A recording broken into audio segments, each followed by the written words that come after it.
coming your way. Hey, hey, it's video of the day.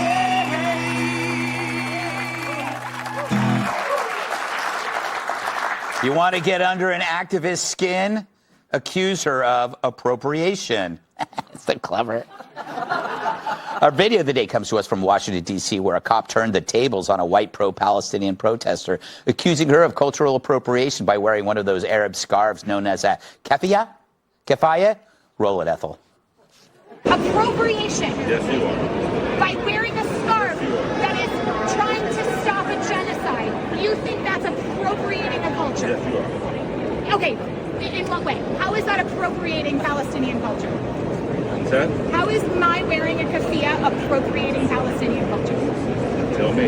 You're the one who said it. You're the one who said I was appropriating Palestinian culture by wearing a keffiyeh scarf. So you're Palestinian? I support Palestinians. And so I am appreciating Palestinians. And appreciating Palestinian people. There. Yeah. How is wearing a scarf given to me, in fact, by my Palestinian friends? Because I stand in solidarity against the genocide. The brainwashing. Yeah. Do you hear yourself, Look it up. What are you talking about?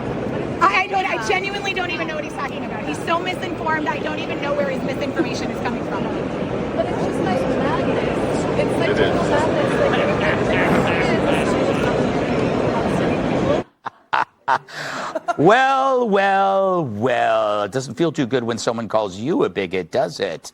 But if she really wanted to appreciate the Palestinian cause, maybe she should fly to Gaza. I'm sure Hamas will greet her with open arms, or arms openly aimed at her face.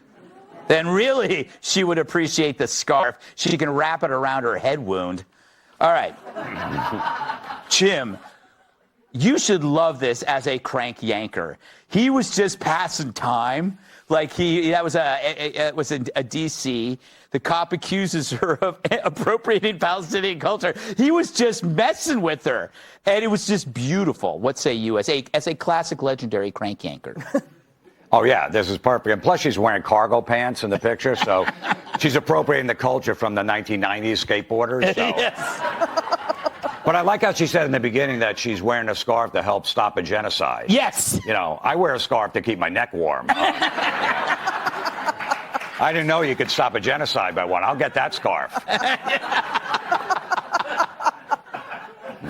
Such a good point. You know, Kat, I think the other thing you learn from this, we talked, these activists all work on, they only have one speed in their kind of like, they just are, they're angry at the same level about everything. So this is madness. He asked her a question. This is madness. Like they can't adjust their anger at anything. They get mad like if their like coffee is late at the same amount of rage. Well, I can proudly say that I learned nothing from this, actually.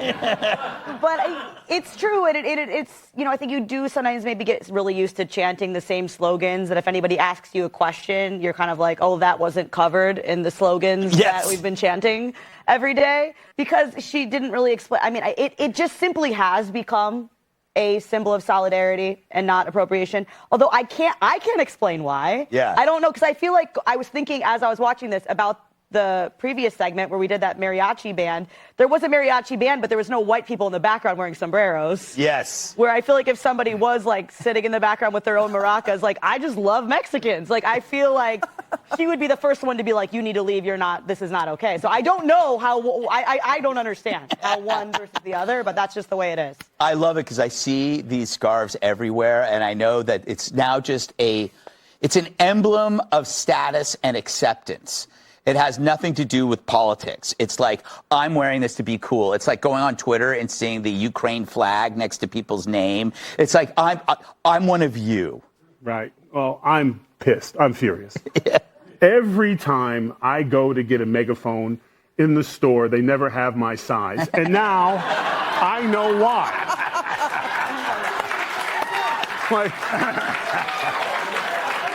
Every time I'm like, who is buying these big-ass megaphones? And it's her. Did she have a 3-man team with her to hold it up while she speaks? It's a cartoon megaphone. I mean, if I had a megaphone that big, I would the entire time be like, I would be talking through it. That thing is huge. How is she allowed to get that in the building? What if they're really tiny people? She is. I mean, the megaphone is half her body size. Yes. Yeah, it is the size of a bus, and you think Trump's crime crackdown could stop that in a public space. But, you know, what I love is that she's trying to turn it into a teachable moment, right? And she's like, why is wearing a keffiyeh, you know, whatever she said. Yeah. Why is that appropriation? He goes, because you're wearing it. Yeah. So, you know, I mean, this was irritating.